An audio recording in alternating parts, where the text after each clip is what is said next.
For the best liberty-oriented talk 24/7, visit LRN.FM. So here's an ethical question for you. Is it right to actively, try to cost the government money? I mean, to initiate that process against the government. I'm not talking about defending yourself in court necessarily. That does cost the government money, but they're the ones choosing to make you be in court. I'm thinking more along the lines of suing the government or proposing 20 different House bills and forcing the State House to go through the expense of hearing them all and the time. In my own actions, I've sort of fallen on both sides of this ethical question. Prior to 2006, I didn't have any qualms about getting a House bill submitted. I had two bills submitted around 2006, and I went to the hearings and tried to take them through the process and turn them into law. And later on, one of the liberal activists in New Hampshire, Chaz Prohl, kind of called me out on it, and he said, well, that's costing us $1,500 per hearing, or rather, per bill. And, I have to say I listened to Chaz at that time and took his advice and quit submitting bills, because I thought, well, I really don't want to add expense. I don't want to create taxpayer expense. That's not really what I'm here for. On the other hand, when you're in a conflict, to be a more worthy opponent, you're supposed to kind of cost your enemy resources.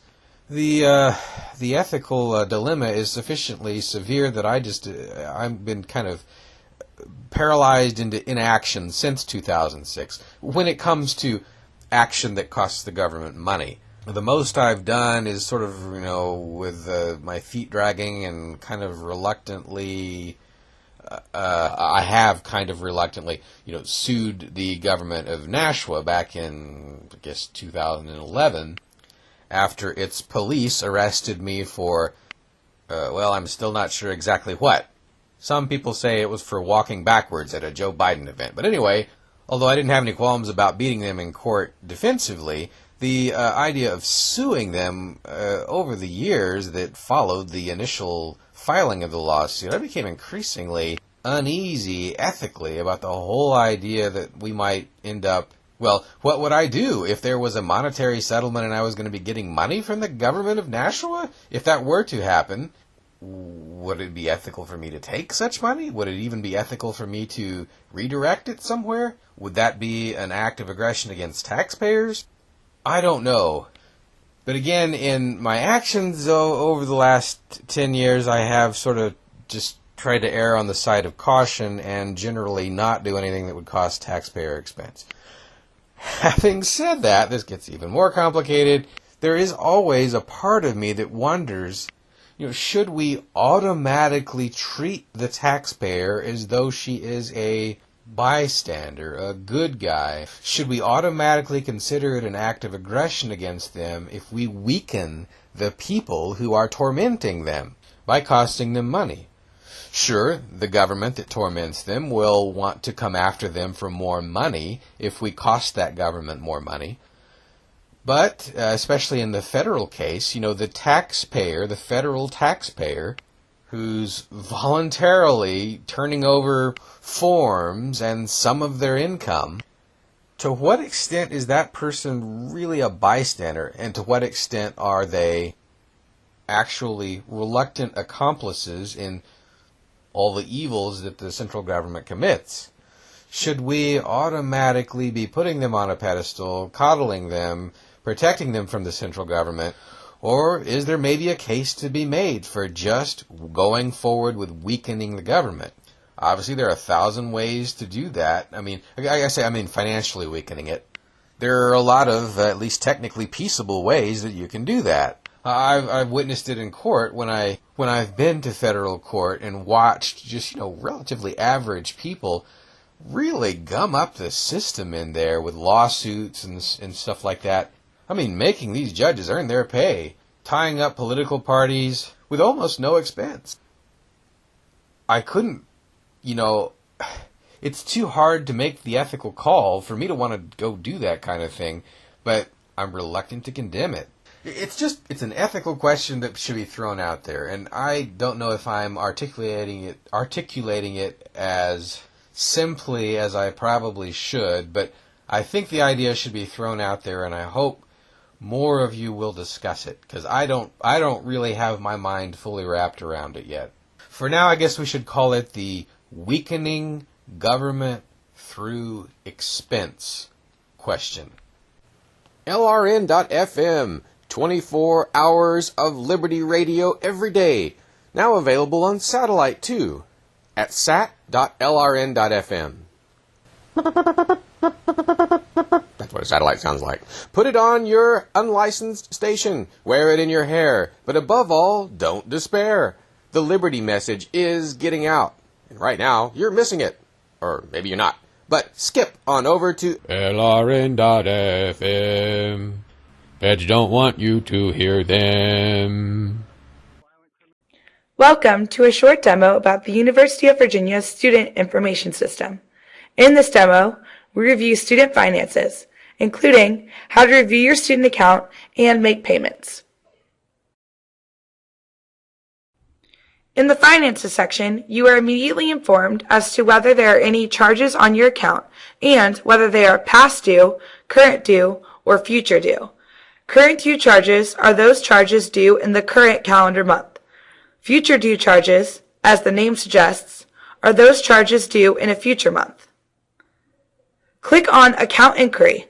This displays a summary of your student account and provides a term-by-term breakdown of your balances. Click on the Activity tab for the details of transactions. You can select to view by term or for all terms. Please note that if you have multiple pages of information, you may view all or scroll from page to page. Click on the Charges Due tab to see any charges on your student account with their corresponding due dates. Click Payments to see any payment activity. If you have applied for financial aid or will be receiving any outside scholarships, click on the Pending Aid tab to see a breakdown of awards from UVA and outside sources. If you are a financial aid recipient, you may wish to click Account Services to access the Student Permission tab. From here, you may authorize the university to use your federal financial aid funds to pay off certain types of expenditures. As a student, access to Quick Pay at UVA is available through the Student Center. You will see your account activity and make payments electronically through Quick Pay at UVA. Please first ensure that you allow pop-ups on your browser before you click on the link. If nothing happens when you click on the Quick Pay link, you still have pop-up blockers that are enabled. Check both your browser settings and any toolbars that you may have on your computer to ensure they allow pop-ups from this site. Once in Quick Pay, you can view your current account activity, current statement, the most recent term statement, and any statement history for prior statements. The current account activity is the most up-to-date information available about your account. You may also wish to set up parents or other individuals to access your account information in Quick Pay at UVA. Once in Quick Pay, click on the Authorized Payer link. Then click the Add New button and enter the information requested. You will create the authorized payer's login name and password and must provide their email address to establish them in Quick Pay. Please verify the email address before submitting, as this is the method by which they will receive notification of activity on your account. The new authorized payer will receive an email notifying them that you have created their account in Quick Pay at UVA. You will need to provide them with their password separately, as this will not be included in the email for security purposes. Please inform them that they will be required to reset their password when they first log in. Once an authorized payer is established, they may view your account information and make payment. Payments can be made by 3 ways: check with remittance advice, e-check through Quick Pay at UVA, or by credit card. The university recognizes that while the student's finances are ultimately the student's responsibility, most undergraduate students have parents or other individuals who will want to see and make payment toward the student's accounts. Because parents are not authorized to have direct access to the Student Center through SIS, there is access to QuickPay EVA for parents if the student establishes the parent as an authorized payer in the QuickPay account. Once the student has established you as an authorized payer, you may find the login information to QuickPay EVA on the student's accounts website. Go to virginia.edu/studentaccounts and click on the QuickPay EVA link on the right-hand side. Find the authorized payers section of this page and click on the link. Log in using the user ID and password established by your student. The first time you log in, you will need to change your initial password. As parents, you can view current account activity, current statement, and statement history through QuickPay.